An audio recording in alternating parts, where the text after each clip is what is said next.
Dion, I don't know how much you've been paying attention to Duke's offseason, but I know that you're a big AJ DeBonsa guy, and you and I talked about Darren Peterson recently as well. So feels only right that we kind of complete the holy trinity of elite number one potential draft picks here and talk about Cam Boozer a little bit. Duke put some practice highlights out earlier this week. I thought Cam Boozer looked incredible. I kind of questioned where Caden Boozer was in that. We discussed that at length if you want to watch our full takeaways, me and Carter on that. But Jon Scheyer himself was at the podium this week meeting with Duke Media, and they clipped out 49 seconds of Scheyer talking about what he likes most about the new faces that he's brought in this recruiting class, led by the Boozer twins. The caption of this video is simply "Winners win." And I'm going to play a clip. Shout out to Duke's official men's basketball Twitter account for this. Make sure, give me a thumbs up or thumbs down if you can hear this, just so I don't waste 49 seconds. But this is Jon Scheyer talking about the Boozer twins and their ability, their habit of winning. I'll start with the three guys we had, committed first. We felt like the Boozers and Nick were as good of winners as there could be in college, and not college basketball, I hope, and that's the plan. But in high school basketball, the Boozers, obviously, nobody's won more than they have, in their entire time in high school. Nick, storied career in California. So what's worked for us is having guys that compete, have great feel, and then they all check the box of great positional size. And so for us, those guys, all three of them, no-brainers. I think they're elite competitors. They're gonna fit in right away. Not just fit in, but they're gonna make it their own. So the quote there was, "Nobody's won more than them." In their time in high school, the Boozers, no one's won more than them. And it's something I've said repeatedly on the channel. It's something that I think is a very real element of this. Some people believe AJ DeBonsa is the best player in this class, best prospect we've seen in years. Some people say Darren Peterson's actually the best player in this class. Right now, respectfully, I don't think anyone's saying that Cam Boozer's the best player in this class. But the reality is, nobody beat Cam Boozer ever when he was in high school. And that's a huge part of his story and his come up here before DeBonsa reclassified and before some other pieces joined this class. So how much do you put weight into the idea that winning matters with Cam Boozer and his arrival to Duke and Jon Scheyer's outlook here? A lot. I think Cam is in the spot he wants to be in. I don't think he wants to be considered better than AJ or wants to be considered better than my guy DP. Been calling him DP lately. Fire nickname. I don't think he wants to be considered better than those two. I think he's happy Mikael Brown went to Switzerland and put on a show to where he's now like being viewed in a. Honestly, I think people are talking more about Mikael Brown Jr. than they are Cam as well. I think that's exactly what he wants. That's why he wins too. It's because some of the other elements of pressure that are going to be on those three because of the eyeballs, he doesn't feel, and he makes sure his team doesn't feel it too, right? So those like late game turnovers where you're just nervous and you're like, we have Darren Peterson, we have AJ DeBanza. A lot of college kids aren't used to playing with that type of spotlight. Who on this BYU team is used to playing with the spotlight AJ brings, right? This Kansas team is probably a little bit more used to it because it's Kansas, but it's also going to be a spotlight on them that they haven't had in a little bit. And same with Louisville and Mikael Brown Jr. Everything that Cam Boozer brings to the table, not only is Duke used to it, he's used to it, he kind of numbs it for them with the way he plays. He's quiet, he comes across fundamentals. It's what Tim Duncan did, right? Tim Duncan made it easy on his teammates to play with him and win with him. He was as good as Kobe Bryant. He was, at a point, he was as good as LeBron. Obviously, LeBron way outlasted him. He was much younger at the time. But it was harder to play with Bron and Kobe at those times because, like, they brought more to the table that brought more eyeballs. The Spurs kind of just quietly went ahead and won a million championships and continue to do so and continue to win. And that's what Cam Boozer brings to the table. I think it makes it very easy to play with him. And one thing that Scheyer did last year and is doing this year that I think is different from the previous Scheyer teams, he's building rosters that fit. And he's not just getting a bunch of names. We know Scheyer can recruit. Scheyer can get a million five stars if he wants to. Isaiah Evans fits the bill of playing next to a Cam Boozer. Nick Kamenia fits the bill of playing next to a Cam Boozer. Obviously, Caden can definitely play next to his twin brother, but the pieces that they're bringing in are pieces that fit the puzzle. And you never know if the puzzle is going to end in a national championship, but I think there's nothing Shire's doing that's going wrong at the moment. And Cam fits the bill of like, hey, let's stay low and build. Today's video is sponsored by LabCorp On Demand. Car, do you take care of yourself? I try my best to, yeah. Like not just treat yourself to expensive meals, but like you go to the doctor and things like that?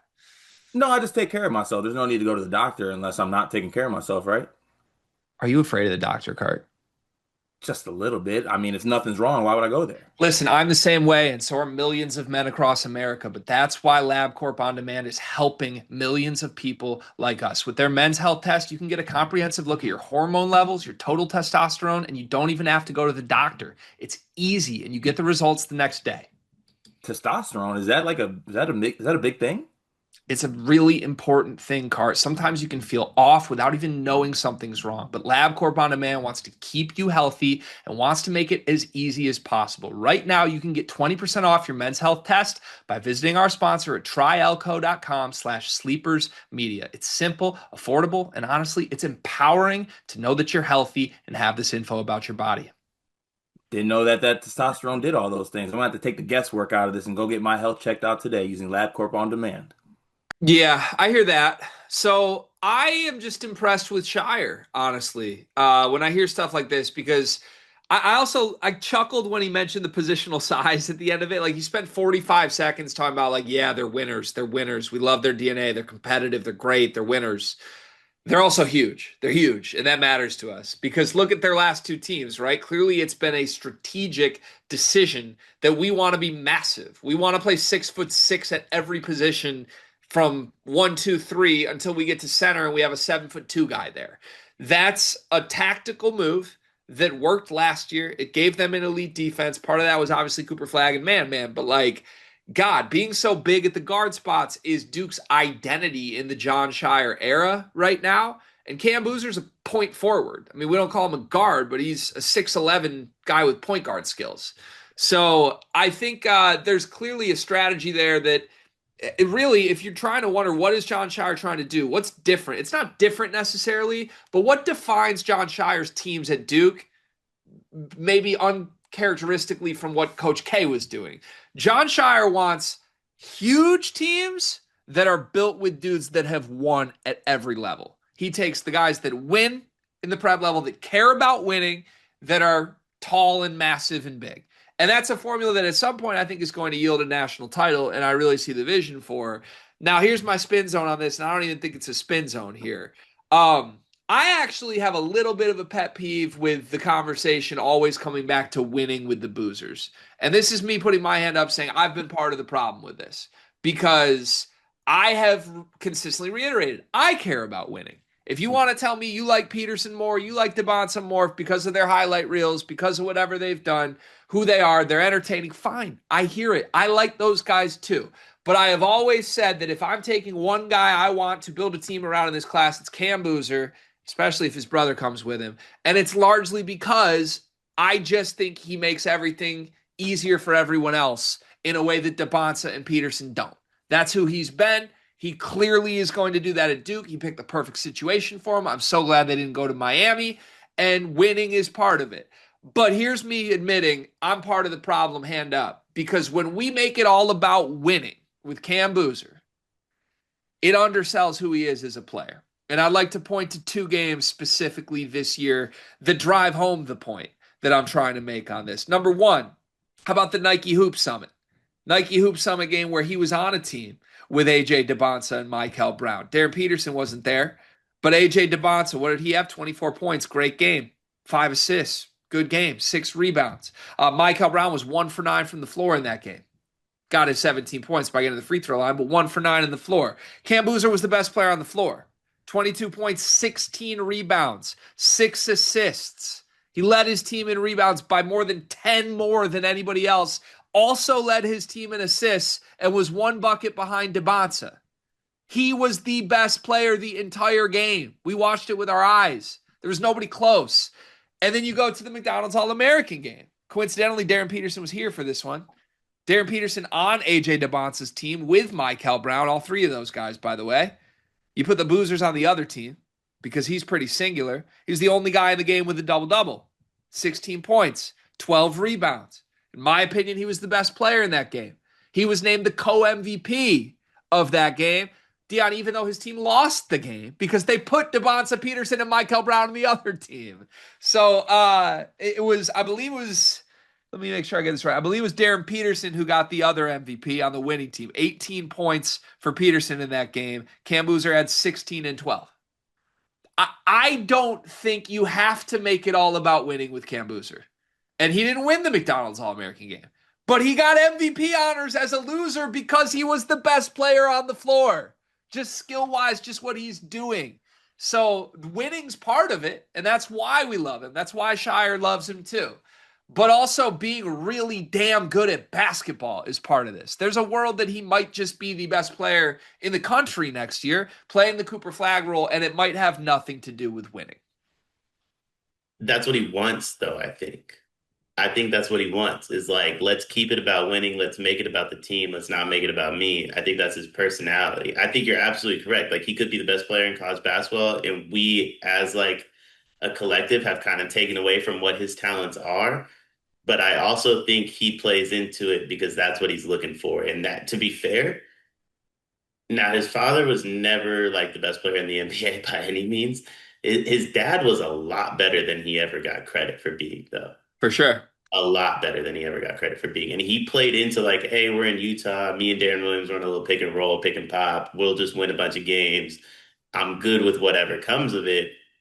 I think Cam's just following the path that his dad did because he saw it work. And I think it's going to work great for Cam. And you have to have differing personalities within sports too. If everybody is has the flair that a AJ or a Mikal have, or everybody goes to prolific prep the way DP did and then went to Kansas and is like an alpha of alphas, then team building like is all the same. So I think Cam's doing exactly what he wants and he's getting what he wants too. Yeah. Just unselfishness, I guess, is part of the DNA. You have to applaud it, but don't make that the whole story. That's my plea, because kid's really good at basketball too. This video is brought to you by NBA 2KLab.com. 2K Lab worked with us last summer as well. They're one of our favorite entities in all of sports gaming. We want to show you their college basketball stadium locator challenge game. And I'm going to share a screen right now as we do this. South Carolina, bang. Oh, okay, that's pretty good. Next, North Carolina. Why are we only getting the Carolinas? Please bang. lock in. St. John's, that's New York. New York. Bang. Where's New Jersey? We're on fire. Colorado. I actually don't know what state Colorado is. It's in Colorado. There's a state of Colorado. Is that this one? It's to the right of Phoenix. Anyway, you get the picture. This game's really fun. They've got more games as well, like Guess the NBA Player, Mystery Fantasy Draft, and more. Stay tuned for all of the college football content and games that they'll be putting together to help you get the best experience out of college football 26. Back to the video.